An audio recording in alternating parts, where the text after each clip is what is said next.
Hello, Mandibil here, and welcome to part 3 of my deconstruction of Stefan Molyneux' video called Stop Giving Yourself Excuses. And the reason why I'm diving into this is because it's basically based on a quote debate I had with him around 2 weeks ago, maybe a little more, called the free, which he later labeled as the free domain metaphysics debate. And you can go back in the history. I did a deconstruction of that debate in 5 parts, and I've done some follow-up videos, and now this deconstruction. And then there was also an essay he has written based on the experiences, to some extent at least, of this debate, with sort of a half an hour long video. And then he has furthermore made another video later discussing this metaphysics essay, right? So there's a lot of, at least there's, he has been poked at least by my inquisition, right? And if nothing else, at least I have, rattled his need to create this trench warfare against anyone who dares to think differently than I experience the actual world outside my experience, right? Which is in itself, it shouldn't take much of philosophical imagination to see that there might be a problem in that kind of thinking. But that's one of the points I have stressed several times in my videos during the last many years at this point, but also over again and again tried to explain this problem, let's say, from various angles possible. It's not that easy to find a good way to explain it, in my opinion, specifically not, as I also said in the previous part, because those who need to understand it don't think there is a problem, right? And it's both I'm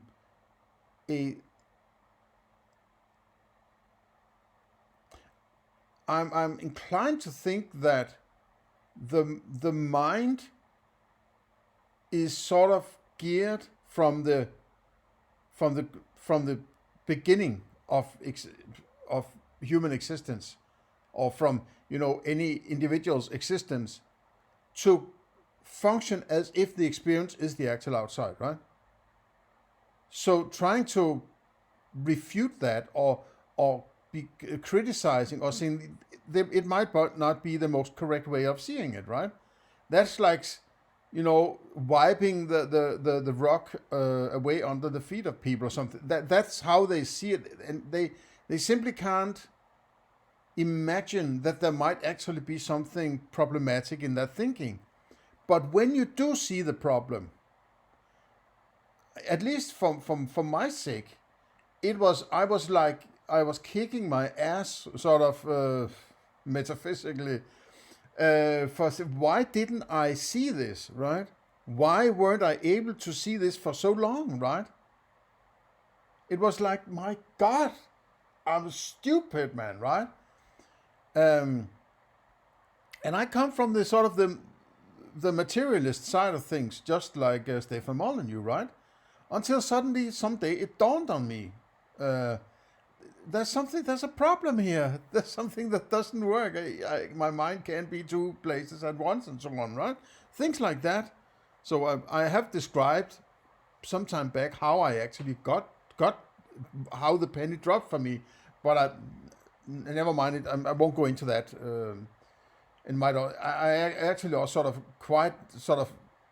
my memory doesn't serve me too. I'm not 100% sure how it sort of came over a few days or maybe a week or so. It approached. It's almost like it sort of came from the inside of me, and then at some point it was like, and then I was sort of going a bit back and forth no, it can't be right. Yes, it has to be. No, it can't be. Yes, it has to be. Sort of this, almost like Gollum, right? And then it sort of, I realized, no, I'm just psychologically refusing that direction the philosophy has to go, right?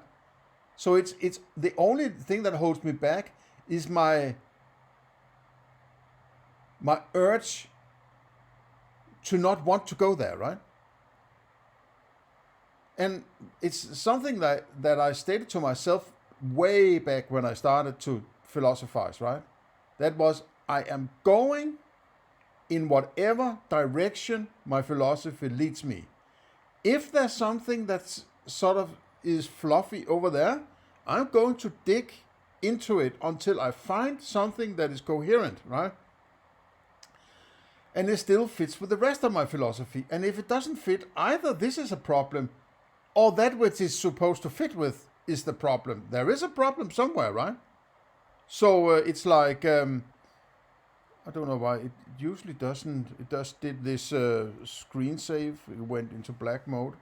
It usually doesn't do that when I'm recording. And there's a lot of juice on it, so it shouldn't be a problem. Okay. So it's like, the way I check whether or not my philosophy is good is if any part of it hangs together well with the rest of it, right? If it all hangs together pretty well, right? At least pretty well, let's say, right? But could be improved maybe. But it's not like it's something is sticking in one direction or something is sticking in a weird other direction. Then I'll have to look into that and try to figure out what the hell is wrong, right? Now, it could be that thing that is right and everything else that is wrong, right? Though unlikely, right? But what other criteria could you have for whether or not your philosophy is good? Because, as Stefan Molyneux would also possibly say, the everyday sort of hangs together. It's sort of predictable and it's like your mind and your body and reality is sort of functioning together in a way that is intuitively functional. Maybe that's a bad way of putting it, right? But bear with me not having English as my first language, right? Right. So why would the philosophy you could do about it, stick in all sorts of directions? That doesn't make sense to me, right? And that doesn't seem parsimonious either, right? So that's the way I check things, right? But the very hardest problem is to find something at the deepest level, because it's sort of the end point at the furthest way back, right? The starting point, maybe I should say. There's nothing that it hangs together with other than the next point, but the next point is based on the starting point, right? So if the starting point is incorrect and you get to the next point that hangs well together with that starting point, there's nothing in the rest of the story of your philosophy that points to maybe there's something wrong back there at the starting point, right? So starting points are of absolute monstrous importance that you get that right. If you do not get that right, nothing should be considered right in your philosophy, right? And that might also be why it's such a tough thing to change, because instinctively it's sort of built into it that it turns over the rest of your philosophy potentially, right? So it's not something you shouldn't just turn it over just because somebody has some weird idea, right? At the same time, I believe you should always challenge what you think, right? There might be something that you have overlooked, right? And the starting point is of such a great importance that I can scarcely underestimate it, right? And sort of the problem with Stefan Molyneux. He clearly cannot even understand what the problem is. If he could just understand and identify that there is this problem, if he then argues a certain way and disagree with, for instance, me on certain steps to take in that argument, and he goes in another direction, I would say, okay, fine. At least he had identified there is an inherent problem in his thinking, but he can't even do that. And then he sits back and left with confusion why people seem to be arguing for there being no reality and there's no truth and all that. No, that's not what they're arguing. I mean, some crazy people might, but those who are sane but arguing for an idealist approach, they get this fucking problem, right? They understand it. They get this point. And obviously, Stefan Molyneux doesn't, right? So he will never get his philosophy right. Never. And at the same time, he's also very bad at doing philosophy. His books are awful, right? I've deconstructed 3 of his books, what I would consider supposedly thematically the most important books he has written, like on arguing and on sort of a rundown of philosophy called essential philosophy, right? And UPB, the Universal Preferable Behavior, morality book, right? And they're all in their very particular way awfully made, right? Awfully written. They're not thought through, and they're not coherent, and they're not they're all over the place, or huge parts are missing, in my opinion, or jumping from various topics that not necessarily hang together, and so on. And it's just basically awfully written philosophy, right? If this is his oeuvre, he is not going to be remembered as one of the greatest philosophers in history. That is for goddamn certain, right? On the contrary. And when he doesn't get this problem in metaphysics, he'll be remembered as one of those, thick-skulled people who weren't able to grasp this essential problem in metaphysics. Okay. Last time we were around the 54-minute mark, and by the way, I for some reason I managed to just stop the recording just somewhere. All of a sudden, boop, then it stopped recording, right? And I think I thought I had put my cursor on the play button on the video here, but the cursor was on the record button on the stream recorder. And I thought it was on the other one, so I just pushed and then boop, it stopped. Something like that, right? I'm getting too old for this shit. Actually, I work in a company that produces high-level hardware with built-in software, at least sometimes, right? But doing some high-level recording here, that's not my deal, right? So, who cares? Let's hear what he has to say. Let's see how far we can get. Hopefully we can get it done, but let's see. The room, but he was like moved and emotional and this room, and I had such great times here, and my youth, and he's got all of this knowledge of the room, which we just moved into. So the fact that science is new to some things doesn't mean that what science does know is invalid. Of course, there's always going to be fuzzy boundaries. I mean, this whole... Science doesn't know anything. Science is not an individual. Only individuals can know stuff, right? Science can't know anything. How could it, right? It's like it's some animal living somewhere, some entity that is scientific or something like that. Okay, I know it's a figure of speech, but it's just annoying, these kind of... Because it even if it's not meant that way, it sort of pushes people's thinking in a direction you wouldn't be interested in, because you're framing things this way with these words.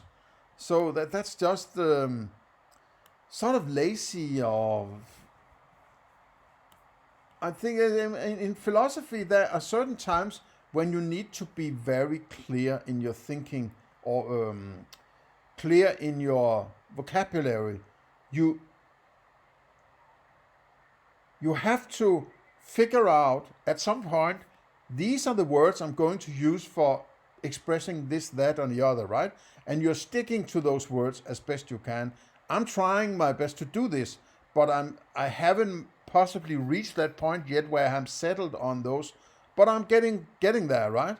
So I'm trying to use the same terms every time I try to express some particular thing that is the same as the last time I expressed that, right? Or try to deal with that. That's not something you necessarily see from Stefan Molyneux. He changes terms so that and uses them in creative, artistical ways that is not particularly productive in philosophy, in my opinion. Point of life is to learn new things. The fact that I have new arguments every show, and I really do have new arguments every show. I really try not to repeat myself. I was even conscious earlier of not using my sun and moon are the same size analogy, right? It's convenient, but again, the repetition, midwits like repetition. I think smart people like novelty. So the fact that I come up with new arguments doesn't mean my existing arguments are invalid. The fact that science has uncertainty at the edges of its knowledge doesn't mean that the certainty it has doesn't exist. The fact that you're exploring the woods near your home for the first time doesn't mean that your knowledge of your home or your neighborhood is invalid. Because then that's to say that curiosity leads to ignorance. But he's conflating ideas of metaphysics and knowledge, and sometimes he also brings in politics and ethics and so on. And it's not one big pile of thinking where he should be more clear about when he talks about what and when you're supposed to talk about what, right?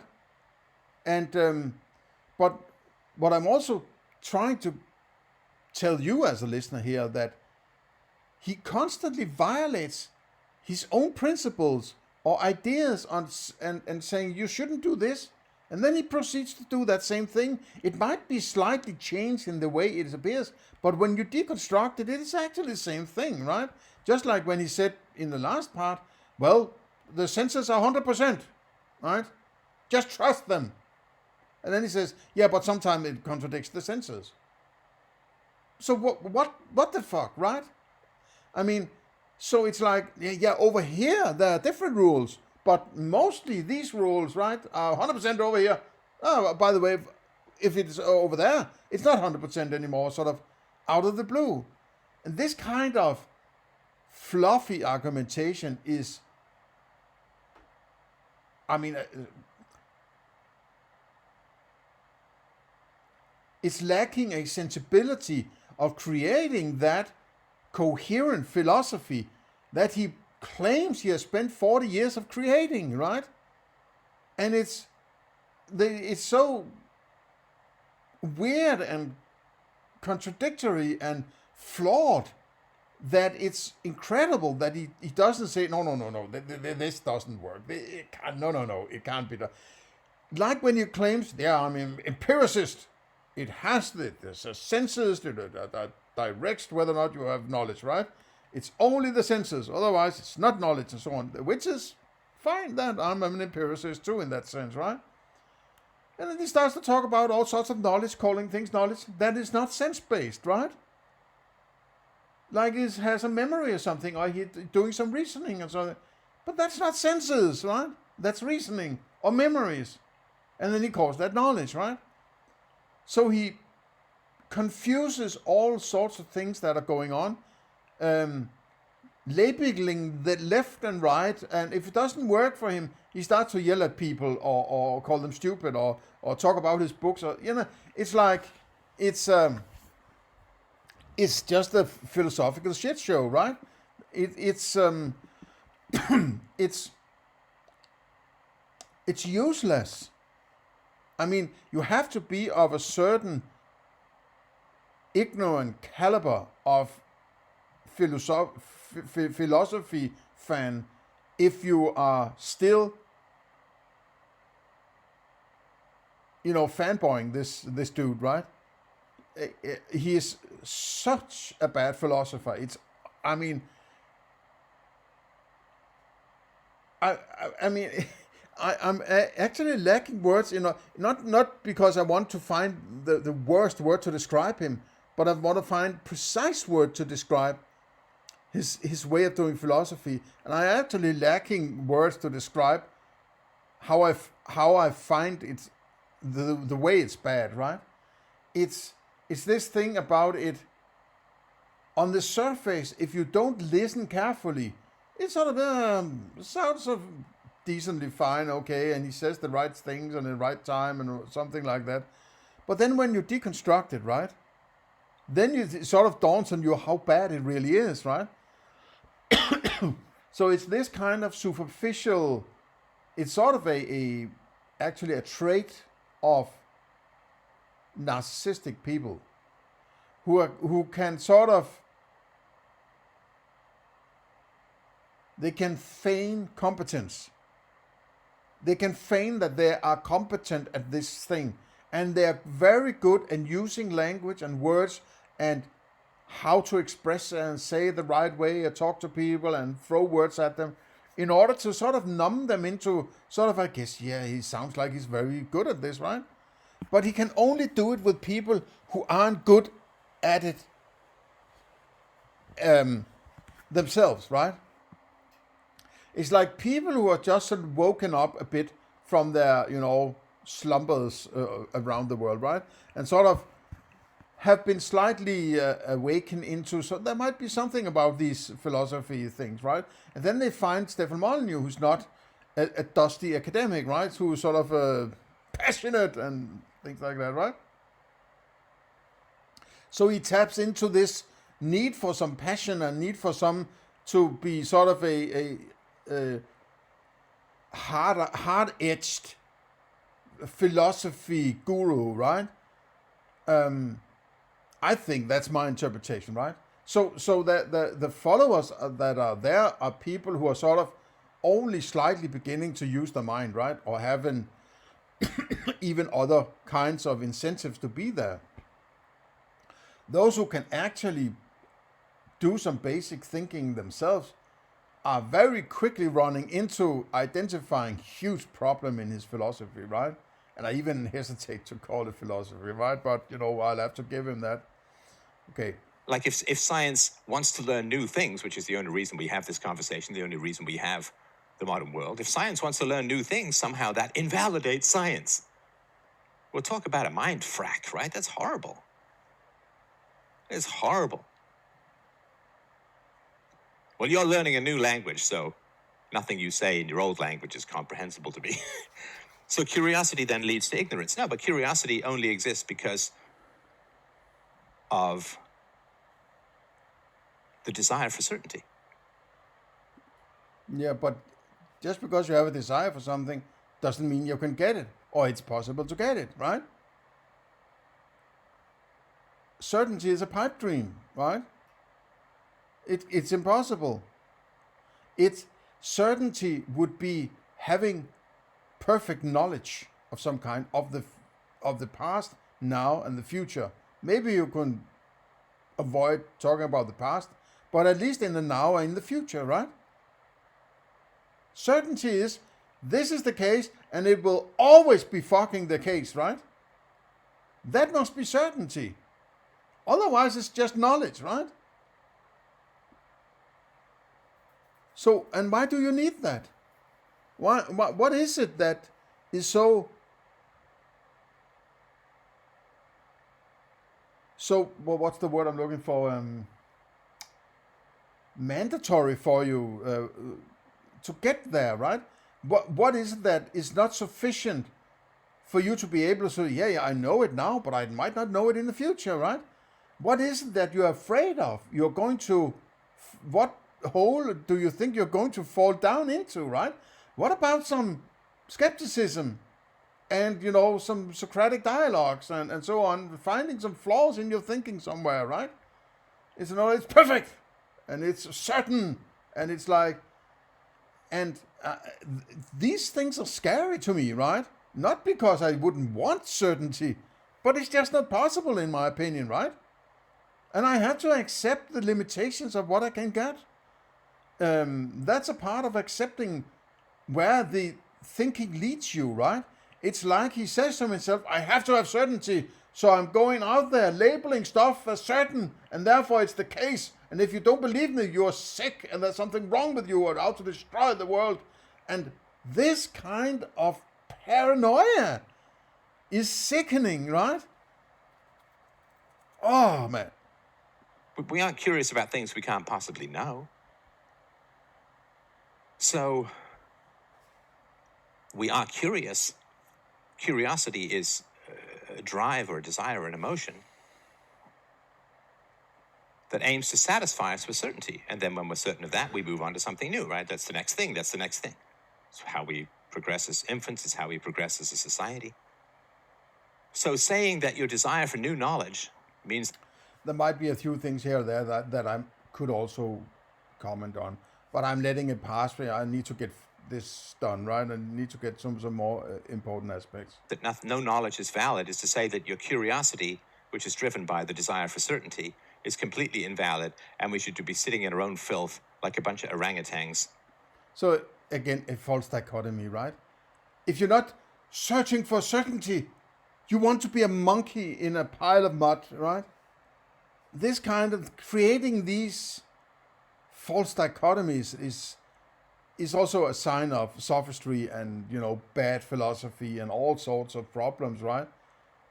And psychological stuff and also everything in one big pile, right?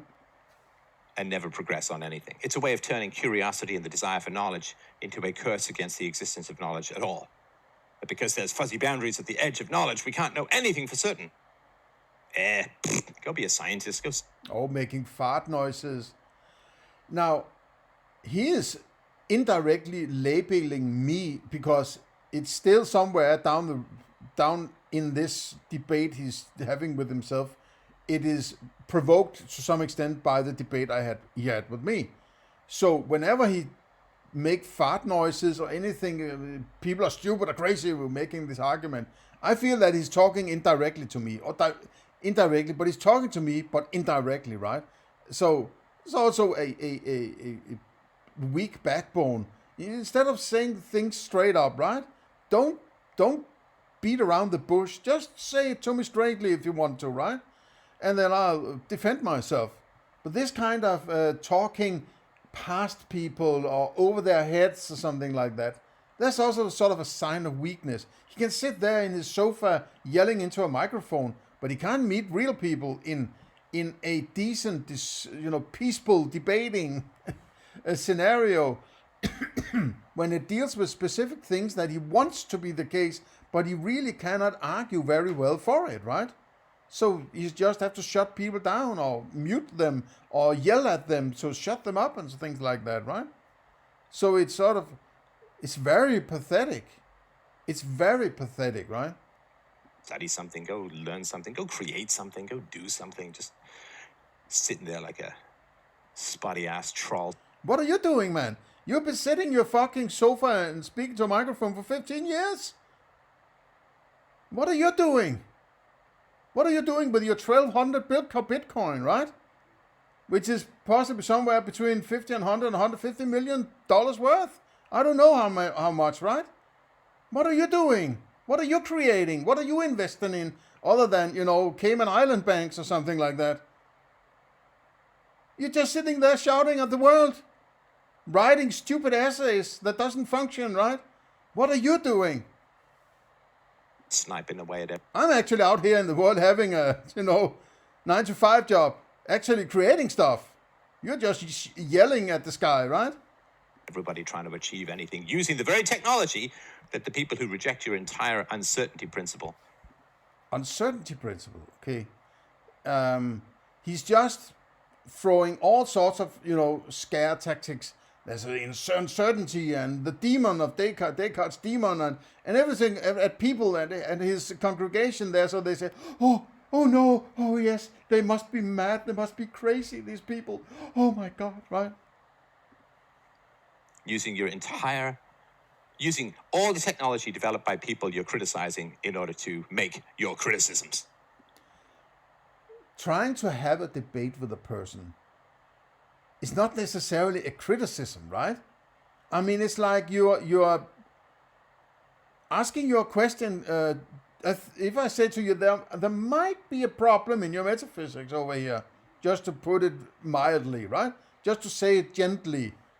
And then he sort of explodes into and make 4 podcasts and telling people how crazy they are and writing an essay and whatever, right? It's sort of a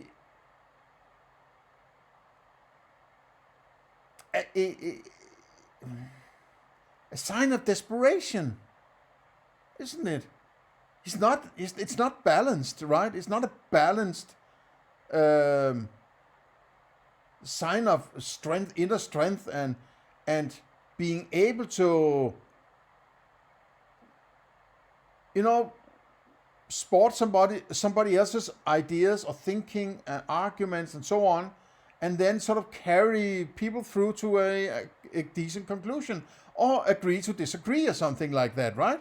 Which is fine by me. If I think I need to establish an axiom at a certain point in my philosophy, and you disagree with that axiom, should it be somewhere else, or there shouldn't be an axiom, or should be formulated differently, whatever.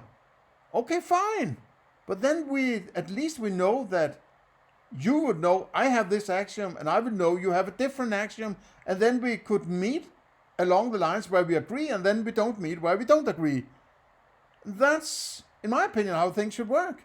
But this, I basically just asked him a question about his metaphysics, and he's just been,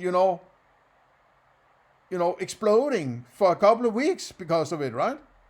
That doesn't seem to me to be a person in balance, to be a sort of a well-functioning sort of philosopher, right?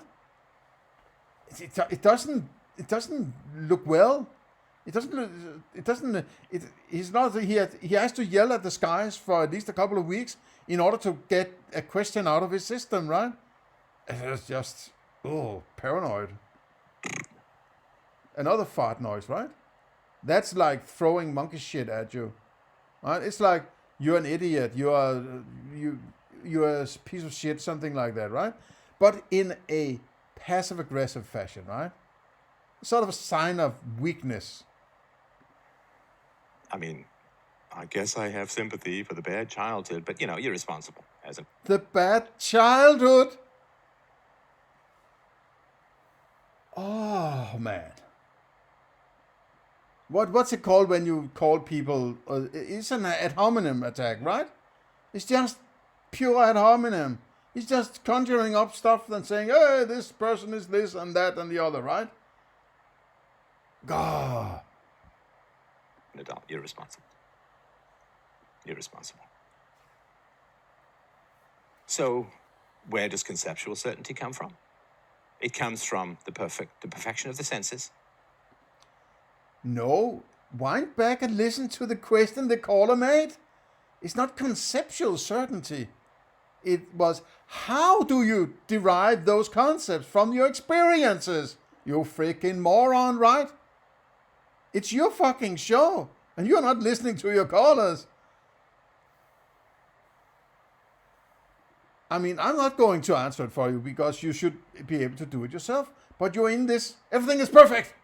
It's 100%. Shut up. Don't destroy my perfect world. And it comes from the absolute no escape. No escape. Don't give yourself an out. Don't give yourself a maybe. Don't give yourself any quantum physics gold leaf experiment crap to pretend this ain't the fact. This ain't the truth. This ain't reality. It is. Oh, it is. It is. Oh, that's a fucking great argument, Mr. Art of the argument. Don't do it because it is. Yes, it is. And that's the best argument I have, because I'm Mr. Philosophy. I'm Philosophy Jesus. They're going to remember me in 500 years because I say, it is.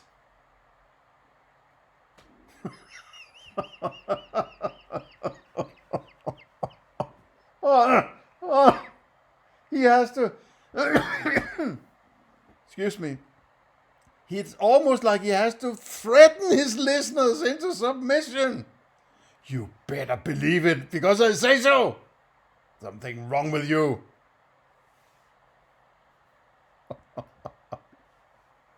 And if you want to disagree with me, then you're accepting that everything that I'm saying you can comprehend, that it's transmitted over the medium of audio, unless it gets transcribed one day and becomes visual. You're accepting that your senses work perfectly to transmit my argument, and therefore you disagree because you comprehend the argument and you disagree. Don't give yourself any out at all. Don't give yourself any out at all. Man is paranoid. I mean, it's... What kind of hellish world is he living in, mate? What, he is fucking afraid of doing philosophy. I mean, for all it's worth here, but, I mean, listen to him, right? Listen to how crazy he is. He is the dangerous one, right? He's the one going to tell you that he knows what is out there. And if you disagree with him, there's something wrong with you. And at some point, it's going to be some kind of final solution for those who doesn't believe it, think the right way, right? When there isn't room for doubt and skepticism and having a different opinion, a different understanding of things, the shit happens. Bad things happen, right? And I can't see anything other than a proponent of this in this dude, right? So then just ostracize people, as you have been so famous for, be a proponent of ostracism, right? Why do you keep yelling about of these people who apparently doesn't go, cohere to your fantastic thinking? Why don't you say, fine, I'm not going to debate this, right? And go away or something. I don't trust you, so go away, right? And what is this? Is it because you actually want to go there so that you have a chance to yell at somebody, right? So you can feel that you're great and you have a great philosophy and you have somebody who supports you and something like that. It's sort of a, what's it called? Not exactly a rebel rouser, but something along those lines, right? Somebody wants to mobilize people using this kind of rhetoric or something like that, right? It's very awful in my ears. Your senses are perfect, and reality is perfectly consistent. Your senses are perfect and reality is perfectly consistent. That's just a claim. That's just a statement. You have to back it up somehow from your blank slate that you mentioned earlier in this video. How the fuck do you get from a blank slate to my senses are perfect and reality is perfect? How do you do it? I'm not saying you can't do it, but do it so people understand what you're talking about. Otherwise, you're just shouting at the clouds, right? It's awful. And personally, I don't want people to fall in the trap of following this crappy philosopher, right? He doesn't have any sense of self-criticism or that there might be something he has missed or something. He's just perfect. He's such a fantastic, right? I mean, yeah, I guess there are a lot of people for whom it has dawned that he might not be completely right in his head, right? but there's still apparently a lot of people who, are sucked into this vortex of words. So, if you make a mistake, that's on the interpretation of your senses. That's on you, not on your senses. Exactly. Reality is Exactly, but as I say, how do you experience those sense data and deduce from them that they are perfect, right? What are you extracting? Why are you justifying it this way? What do you mean by, you have your sense experiences, and when you have them, you have them. When you don't have them, you don't have them. Claiming that they're perfect is just a sticker you're putting on them without having anything to back it up with, right? I'm not saying that they aren't perfect, but what the hell would it even mean that they're perfect? That's why it's so stupid arguing this shit, right? perfectly consistent. Don't give yourself an out. Don't give yourself an escape hatch. Don't give yourself a well, but. No, don't listen to these weirdos. Stay in the congregation. Stay in the cult. Give me some money. I only have 1,200 Bitcoin. So give me some more money because I'm a poor philosopher, right? Maybe not 100% Schrodinger's cat, man. Don't. Schrodinger's cat? Yeah, I remember there's some kind of thought experiment with a cat in a box. I honestly don't care about those. Don't do it. That way, madness lies. Oh, you're going to go mad when you venture down the wrong road, and they will infect your brain with wrong think. Stay in the light of Molyneux.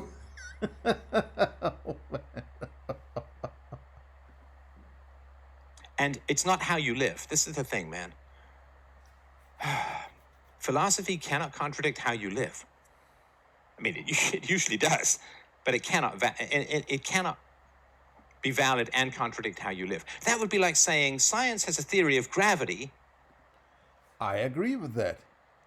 But just to reiterate, that was not what I was trying to say to him.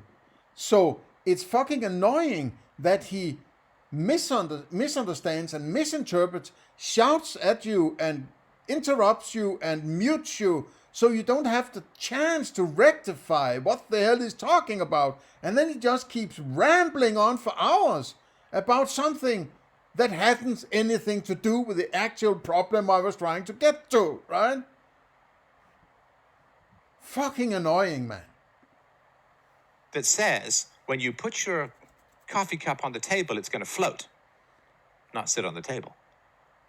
Look at me using immediate metaphors. That's a fine theory. What's wrong with that theory? It might not just be incorrect, right? You can have all sorts of theory to your liking, basically, right? But it's going to be disproven, probably, right? So if you're saying it's going to float, and then you look, and it's not floating, well, bad theory, right? That's it. Done. On to the next one, right? So science can produce some freaky stuff. Yeah, speed of light is constant all over the place. And, Australia is hanging by a thread on the bottom of the world. What? Science can produce some freaky stuff, but nothing science does contradicts your immediate experience. Because your immediate experience and the consistency of matter that you experience at the sense data level is the only... Matter is an abstraction. You are not experiencing matter. Matter is a model. Matter is an abstraction or a model that tries to explain something going on underneath, you could say, that which you experience. You can't experience matter. It's impossible, right? If you don't understand this, shut the fuck up about matter, man, right? And energy and all this, for these, it sounds like, oh, I know about matter and energy because I know about E equals mc squared and so on. Hey, Einstein, hey, I'm into, science and scientific method and objectivity, right? So I just throw around words that sound like I know what I'm talking about. He doesn't know what he's talking about, right? The reason we have science to begin with. It's the only reason we survive is we... No, science is not something you have or you have been handed. It's a kind of thinking. It's a thinking that has led to a description of a principle that people say this is a good principle to follow if you want to make sure that your conclusions or the descriptions you want to get to about reality, physics, right? So they are functional and not based on something that is just conjured up in your mind. So there's certain things that you should follow. It might be changed or improved or whatever, right? I mean, it depends on what you want to do. I don't need to use the scientific method to go to the toilet or, go down and buy a bag of apples, right? I don't need that. I don't need the scientific method, right? In most cases, but if I'm doing some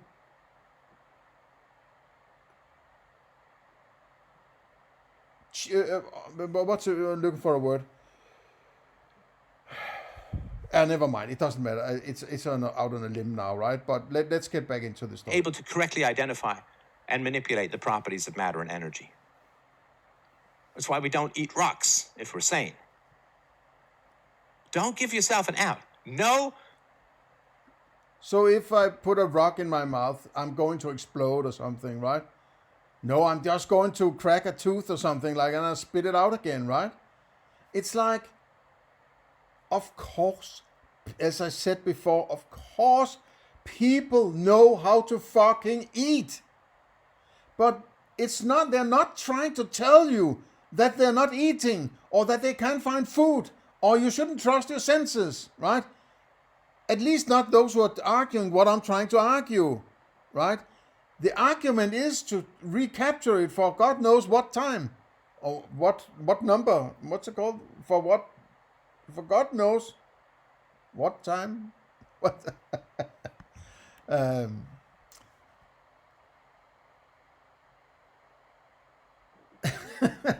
No, that's not what it's called, is it? No. Okay, never mind. It's whether or not when you claim you have an experience and at the same time, or you claim when you have an experience and at the same time claim that is an outside, an objective, whatever term you're using for that, right? External realm, independent of your mind, whatever, right? Then there seemingly is a problem in it, right? That you cannot both have that experience inside your mind and at the same time claim that that experience is the exact outside, right? If there's an outside of your mind, that which you are referring to must be something inside your mind. But then what are you talking about when you talk about that outside? Are you just saying that thing I have on the inside is the outside? Well, that's a leap that's an invalid leap to take without clarifying how you do that, right? How do you get to say that thing I'm experiencing there is also outside? How the hell do you get to do that? You have to explain it. Well, you can't explain it. You can't reason your way to it, is my opinion. You have to state it as an axiom. I am working from the axiom that says that these kinds of experiences are some kind of outside. But if I say that, I'm saying that my experience is both inside and at the same time also outside. That doesn't work for me either. So the conclusion must be, in my opinion, that experience I have is merely a reflection or a representation or an image or whatever, a placeholder, whatever, of something outside my mind I do not have access to because I have only access to the experience of it, right? I don't know how to explain this more clearly, because if you can't get it this way, I'm sorry to say you will never get it, right? And you will never get your philosophy right. You will never be remembered as a great philosopher. You will basically, paint yourself into a corner and sit there and yell at your microphone, right? Vents, no asterisks, no footnotes, no nothing. 100%. Senses are valid. Reality is perfectly consistent. Perfectly consistent. There is no place in the universe that science has ever examined where the laws of matter and energy do not apply or are reversed. It is consistent throughout the entire universe. I mean, we know what makes galaxies form, right? It's consistent throughout the entire universe, right? Okay, but you still need your experience of it, don't you? Because how the hell do you know about that whole universe? Unless you're thinking the whole universe is you. And you have direct access to everything. But then you're a solipsist, right? And if you're not a solipsist, then there's an external world that you're not experiencing. Because you have to have that experience you just referred to. So how, if it's an experience, how do you get to that perfect realm, right? It almost sounds like some kind of Platonic realm, right? Where is it? What is it? How do you get to it? Is that what you have? And then you're just fabulating about these experiences, some sort of second rate that might just be sort of, at some point you say, you actually don't need to look at those experiences, just like people like Keith Frankis or Daniel Dennett and these kind of illusionists who are sort of almost like they're saying they don't give a fuck about your experiences, right? I'm completely opposite. I'm saying all you basically have are your experiences and what you do with them, right? How you interpret them and what you do from those interpretations, right? Some central gravitational mass, everything swirls around like a whirlpool, and we can see, 100 billion galaxies all the way to the edge of everything that can be seen. So from here to the edge of everything that can be seen, however, I don't know, crazy billions of light years away. Galaxies crazy billions light years away. Okay, so unless you're saying that there are light year distances within your mind, you are referring to something outside your mind, right? Okay, so if those galaxies, whatever it is you were talking about, is outside your mind, how the hell do you know about them? Because you have to have an experience of them inside your mind, right? Otherwise, it's not an experience. And if it's not an experience, how the hell do you know about it? Or have access to it? I shouldn't use the term know, right? In this regard. How do you have access to it? How does it work? This is the fucking problem, man. You're so stupid. Oh. Exist. Which means that gravity exists everywhere, all the time, with perfect consistency. Gravity doesn't exist everywhere. Well, okay, it's a claim. I mean, I can't disprove that it exists everywhere. But if you're looking at Einstein and what his theories said, and Newton for that matter, it only exists, to use your quote, I wouldn't say that gravity is something that exists because you can't experience gravity.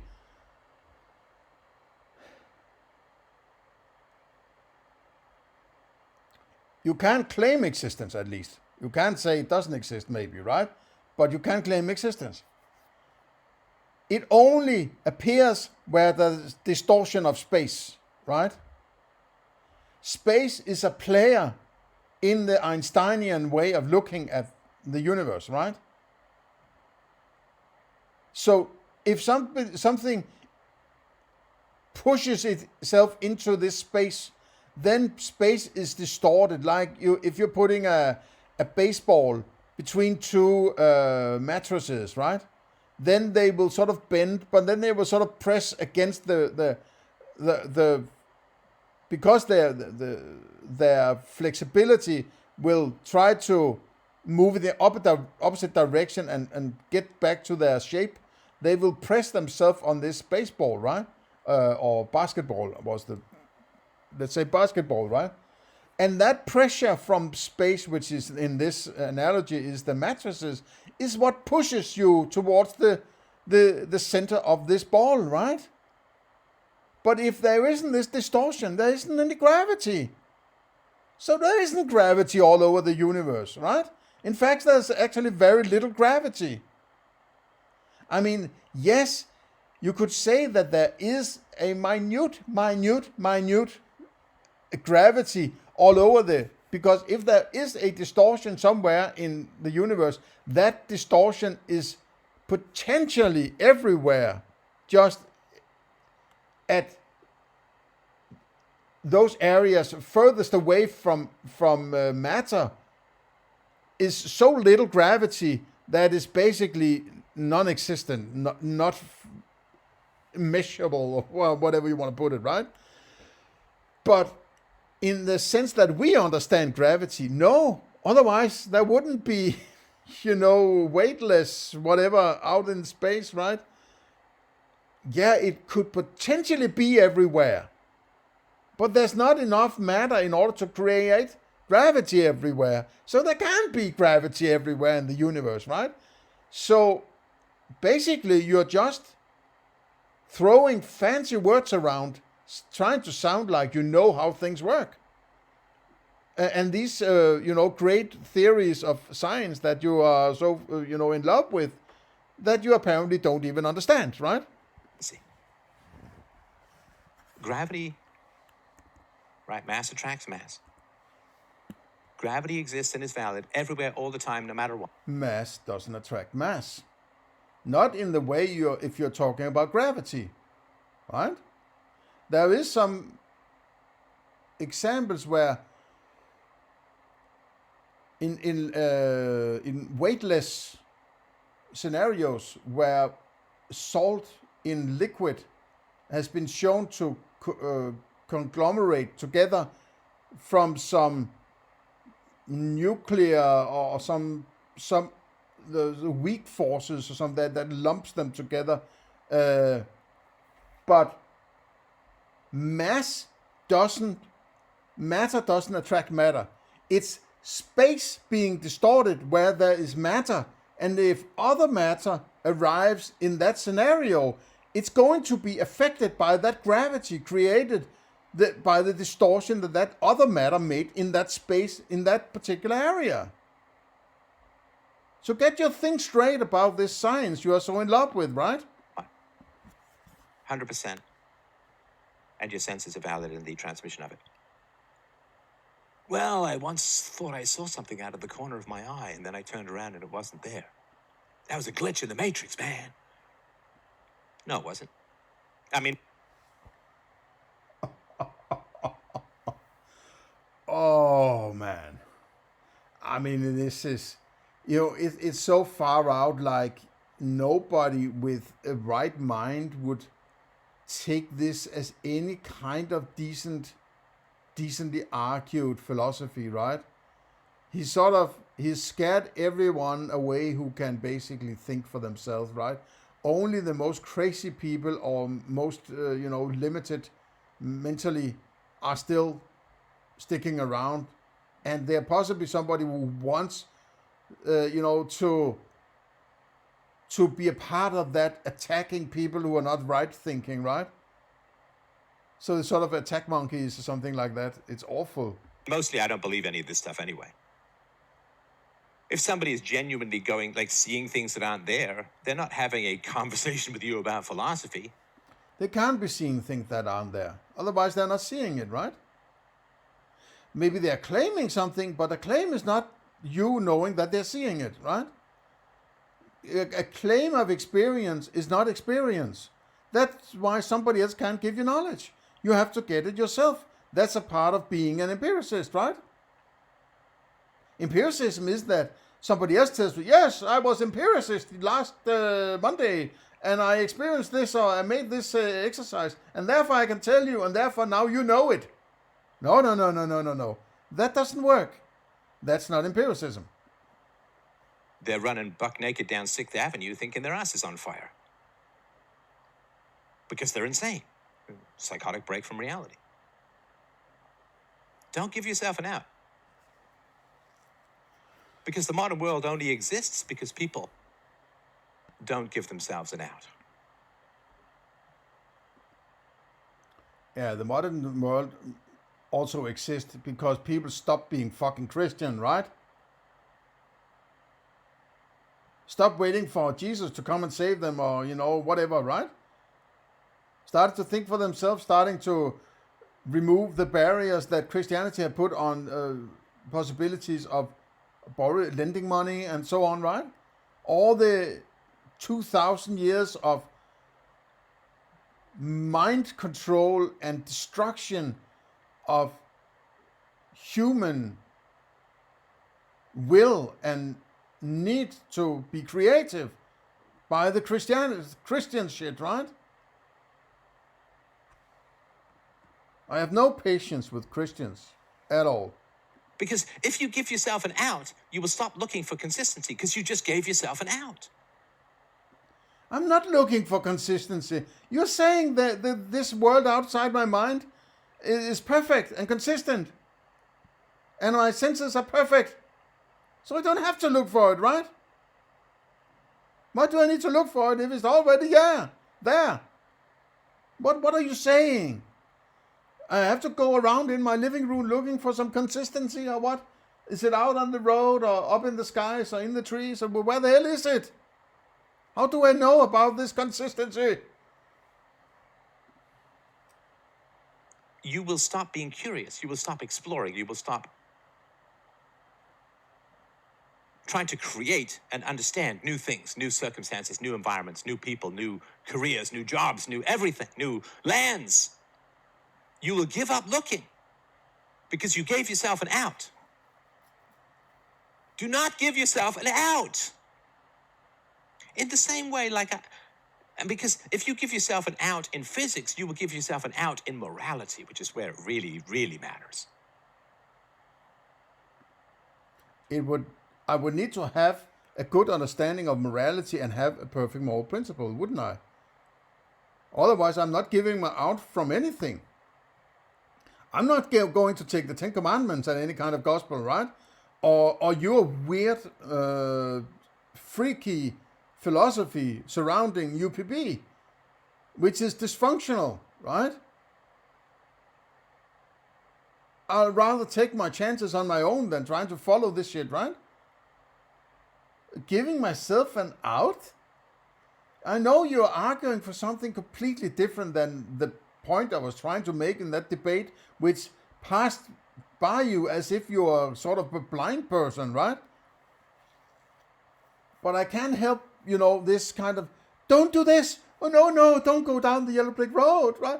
Don't do that. Don't do this. Don't do that. That's not philosophy. Just commanding people around is not philosophy. It's stupid shit, right? Like I have a rule. I don't punish, hit, yell at, intimidate, or Yell at? You don't yell at? No, you don't yell. You're just passionate, right? That's something completely different. When I raise my voice and call it passionate, it's not yelling, right? Fucking bastard, man. Call my daughter names. I don't do it. Oh, it's only your daughter, right? Peaceful parenting. But there's no peaceful debating here, right? If you want to interrupt because you think that there's a fallacy in what you're saying, I have to interrupt you now, right? You're going the wrong direction. Or I'm going to yell at you if I don't have arguments. I'm going to yell at you until you shut the fuck up, or else I'd mute you, right? Yeah, that's the level of debate you are capable of, right? It's like you're losing the debate, right? And you have to pick up all the pieces now, doing these weird essays and shows where you sort of, railing at the sky, right? It's pathetic, man. Now, I don't give myself an out. It's not like, well, I don't know, unless I got some bad news, or unless the price of Bitcoin goes down, or I just don't, there's no out to that. Right? I don't violate the non-aggression principle. There's no out for that. There's no asterisk to that. But there was an asterisk to you when we made an agreement not to interrupt each other, right? There was no exceptions. There was nothing like, unless this is the case. No, it was no interruption. Okay, then we kept debating, and then you started to interrupt me. And then you said, yes, because you said this or said that. Therefore, of course I'm interrupting you. Oh, so there was an out anyway, right? There are outs when you need it. But your minions, there are no outs. You have to obey, right? Fuck you. I don't assault people. Well, unless they insult me. Whatever, right? Like, no, I don't assault people. There's no star, there's no asterisk for that. There's no out. It's UPB. 100% UPB. Now, where does the 100% in ethics comes from? It comes from the 100% in the physical universe. The physical universe is 100% consistent. Your senses are 100% consistent, and if they're not, you need to get them checked out, in my opinion. Oh, man. Because it means something is wrong with your senses. And I know that in part because I got glasses and everything's clear now. Right? And my distance vision is gone a little bit. And so if I have sunglasses that have a little bit of vision correction, and yeah, so things are a little clearer now in the distance. That's nice. That's reaffirming. That doesn't cause me to doubt my senses. That reaffirms my senses. The accuracy of my senses. Reaffirms them. And the fact that your the accuracy of it. What are you talking about? If I were to try to understand what you're actually trying to say, I don't understand it. But then, okay, there's a flower over there. It's red. It's actually a rose I have, right? Even though it's getting dark. It's not actually as dark as it looks on this video, right? So I'm experiencing red. Why is that perfect? What is it about that red that is perfect? How do I know it's perfect? Even if it changes to some other color or whatever, how do I know that is perfect? What is it about? I can't deduce anything from it other than I'm having an experience of fucking red, right? That's all I have. All this fabulation about perfection and 100%, that's something you're bringing to it without any fucking claim or explanation of how you get to it, right? It's sort of a... What's it called there? There's a word in Danish, but you're not going to... Tvangstanker, tvangsforestilling is called in Danish. When you are sort of... You're deciding to think something because you need to think it or something like that. Or you have sort of a... I have to think this, so therefore it's the case. Something like that, right? It's freaky, paranoid, man, right? Senses begin, your eyes begin to fade just about the same time as you can't hunt effectively. Like if I was a hunter, I'm going to be 56 next month. I'm not fast enough, or I don't have the endurance. But they don't need to fade. Right? Just because you can't run faster anymore and hunt a buffalo, that doesn't mean that your eyes need to fade because of that. Yeah, but they possibly don't fade before you don't need them, but there's nothing that say they have to fade just because you can't run fast anymore. It's just these kind of weird arguments that seems like you're doing argumentation, but you're just dragging some examples up and conjuring a sort of a story around it that to the untrained ear might sound plausible and philosophical. It's just bullshit, right? It's pure bullshit. To go and be an effective hunter. So by the time your sons and your grandchildren start hunting for you, nature doesn't expend a huge amount of energy to preserve your eyesight. Well, yeah, of course. That makes total sense, doesn't it? Why would you want to spend energy and time preserving that which is not needed? To take energy and calories, and it would cost you something else in your body to preserve your eyesight. Why would you? You're not hunting anymore. You're not doing fiddly work that way, or strenuous work that way, or work that requires significant endurance and good vision. So,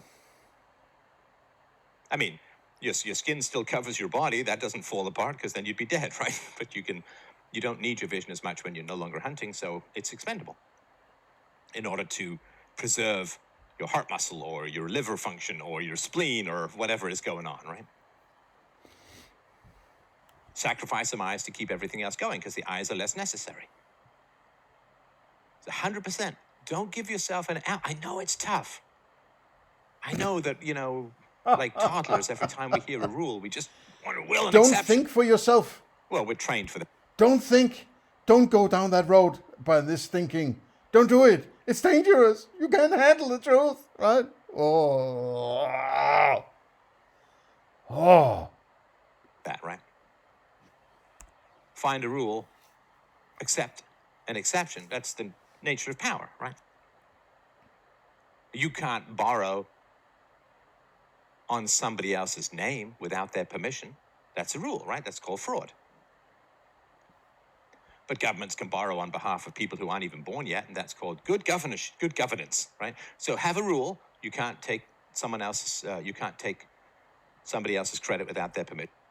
Okay, I'm running out of power on the laptop here. It went down faster than I expected, and I don't think I can get through the last part, and it might also be too much. I do speak a lot, I would admit that. It's a 1 hour and 10 minute long, this recording, and I guess the last bit of this video will be covered in the last part, which is the next part after this one, right?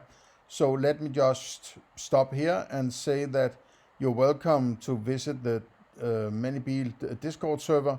There should be a link in the description below, and you can support my channel by donating at Patreon or other modes of donation which is available or presented on the Discord server if you want to come along and support this work I do, right? Otherwise, share, like, and subscribe, and give me a comment. Do you like this? Do you think is it worthwhile?